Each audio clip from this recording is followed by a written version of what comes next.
Oke guys, coba kalian bayangkan, kalian bangun pagi dan langsung membuka laptop. Dan di sana ada sebuah perusahaan yang setiap 24 jamnya membuka rata-rata 2 hotel per hari. Per hari ya guys, bukan per tahun. Itu bukan startup teknologi, itu bukan platform digital, itu adalah Hilton. Sebuah brand hotel yang sudah berumur lebih dari 1 abad. Dan sampai hari ini masih menjadi salah satu mesin ekspansi perhotelan yang paling agresif di dunia. Per 2024, Hilton mengoperasikan lebih dari 7.600 properti di 126 negara dengan pipeline lebih dari 3.200 hotel yang sedang dalam konstruksi atau pengembangan. Revenue mereka menyentuh 10,2 miliar dolar AS atau dolar Amerika Serikat. Tapi yang menarik buat kita bedah bukan sekedar angka-angka itu.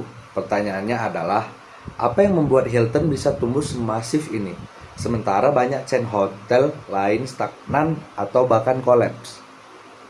Apa strategi brand di baliknya? Di video ini, kita akan bedah Hilton bukan perspektif tamu yang check-in dan review kamar di TripAdvisor.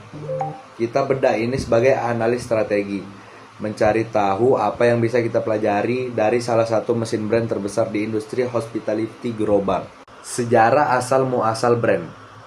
Hilton didirikan oleh Conrad Nicholson dan lahir di New Mexico 1887. Dia bukan anak orang kaya, ayahnya pedagang bahan makanan. Tapi dia punya satu hal yang langka, yaitu kemampuan melihat peluang di tempat orang lain. Ia bisa melihat masalah. Pada tahun 1919, Conrad mendatangi Cisco, Texas, dengan rencana membeli bank. Banknya gagal dijual, tapi di sana dia melihat hotel kecil bernama Montblanc, penuh sesak karena bom minyak Texas. Para pekerja minyak tidur bergiliran karena tidak ada tempat menginap yang cukup. Conrad berpikir, ini bukan masalah, ini permintaan yang belum terpenuhi. Dia beli Montblanc. Itulah hotel pertama Hilton. Yang ketiga adalah brand positioning dan segmentasi. Ini bagian yang sering disalahpahami oleh orang awam. Hilton bukan satu brand. Hilton adalah sebuah brand arsitektur, sebuah portofolio yang terdiri dari 22 brand hotel yang berbeda, yang masing-masing menyasar ke segmen pasar yang berbeda. Di puncak piramida Hilton ada Waldorf Astoria dan Conrad Hotel. Ini luxury tier. Waldorf Astoria adalah simbol keagungan, diposisikan bersaing head to head dengan Ritz-Carlton dan Four Seasons. Conrad lebih kontemporer luxury, bersaing dengan St. Regis dan Park Hyatt. Satu level di bawah ada Curio Collection dan LXR Hotel. Ini upper upscale dengan flavor independent spirit. Cocok untuk traveler yang mau kualitas tinggi tapi tidak ingin menginap di brand yang terlalu korporat. Di segmen upscale mainstream ada brand bernama Hilton Hotels dan Resort. Ini flagship brand yang namanya paling dikenal. Lalu ada Double Tree yang terkenal dengan cookie coklatnya saat check-in. Detail kecil yang jadi signature experience yang powerful. Dan di bawahnya lagi ada Hilton Garden Inn and Hampton by Hilton. Ini segmen upscale hingga upper mid scale, menyasar bisnis traveler dan keluarga yang butuh berkualitas konsisten dengan harga yang lebih terjangkau. Yang keempat ada brand identitas dan konsistensi. Visual identity Hilton sangat deliberate. Warna utama biru navy yang dalam melambangkan kepercayaan, stabilitas, dan profesionalisme. Ini bukan pilihan acak. Warna biru secara psikologis diasosiasikan dengan keandalan, persis apa yang dibutuhkan brand hotel global. Setiap brand di portofolio Hilton punya brand standar manual yang tebal, mulai dari ukuran font di signage-nya, temperatur air kolam renang, hingga cara staff menyambut tamu di lift. Ini bukan obsesi, tapi ini investasi brand equity. Yang kelima, ada strategi diferensiasi dan value proposition. Strategi pada dasarnya adalah pilihan. Kamu menang dengan memberikan nilai lebih atau value, atau dengan efisiensi biaya yang lebih rendah, atau dengan kombinasi keduanya di price point tertentu. Diferensiasi Hilton ada 3 pilar. Yang pertama adalah teknologi forward hospitality, yang kedua ada room selection via app, dan yang terakhir ada sustainability leadership. Hilton mempunyai inovasi terbaru, yaitu Hilton Tempo by Hilton. Brand yang diluncurkan 2022 dirancang khusus untuk extended stay traveler, perpaduan antara service apartemen dan hotel full service. Ini adalah respon langsung terhadap perubahan pola kerja post pandemi dan rest of workation. Yang keenam ada brand arsitektur. Hilton mengadopsi strategi house of brand, bukan brand house. Artinya setiap brand berdiri sendiri dengan identitasnya masing-masing. Tidak semuanya harus membawa nama Hilton secara eksplisit. Kenapa ini strategis?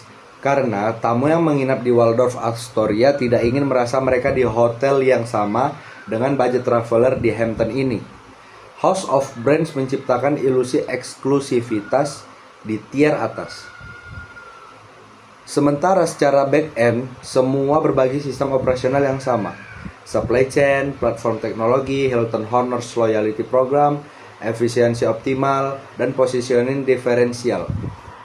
Segmen 7. Loyalty Program, Hilton Honors.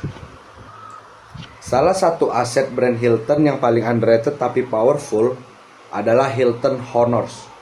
Per akhir 2023, Hilton Honors memiliki lebih dari 175 anggota. Angka ini lebih besar dari populasi Rusia. Hampir 65% dari total room nights yang dipesan di properti Hilton berasal dari anggota Honors. Ini bukan sekedar program poin.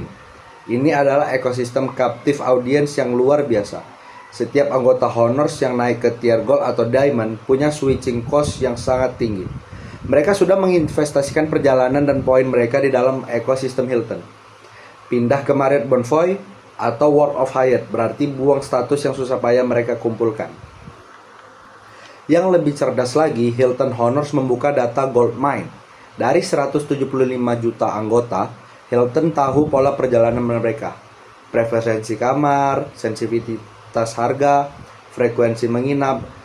Data ini diterjemahkan menjadi personalisasi yang mendalam, dan personalisasi yang dalam meningkatkan customer lifetime value secara ekspansional. Yang ke-8 ada tantangan dan kritik. Tentu tidak ada brand yang sempurna. Hilton mempunyai beberapa tantangan struktural yang layak kita catat. Yang pertama, ada devaluasi program loyalitas. Yang kedua, konsistensi kualitas antar properti. Ketiga, persaingan dengan Airbnb dan platform short term rental yang terus menggerus segmen leisure traveler. Respon Hilton adalah investasi besar di teknologi personalisasi. Peluncuran brand baru yang lebih lifestyle oriented seperti Curio dan Tapestry, dan akuisisi strategis properti butik independen. Adaptasi bukan denial. Insight dan pembelajaran. Closing. Insight pertama, brand adalah janji yang harus bisa dieksekusi. Conrad Hilton tidak hanya bicara tentang hospitality, dia membangun sistem, standar, dan pelatihan yang memastikan janji itu bisa ditepati di ribuan properti. Di level karir kamu, ini berarti reputasi kamu adalah brand kamu. Dan brand dibangun dengan konsistensi tindakan, bukan dari kata-kata. Dan insight selanjutnya adalah inovasi di hospitality adalah bukan hanya soal fasilitas mewah. Digital key, room selection via app, data personalisasi. Ini adalah inovasi yang meningkatkan experience tanpa harus menambah satu kursi atau satu kamar pun. Efisiensi dan experience bisa berjalan bersamaan. Insight kelima, yang paling relevan untuk konteks Indonesia, yaitu brand Hilton hadir di banyak kota besar kita, Jakarta, Bali, Surabaya. Tapi pasar hospitality Hilton itu di Indonesia masih sangat underpenetrated dibandingkan negara-negara Asia seperti Thailand dan Singapura. Ini artinya peluang karir dan peluang bisnis di industri ini masih sangat besar. Oke. Sekian dari saya. Saya Askalif Ateza Alvito pamit undur diri. Bye.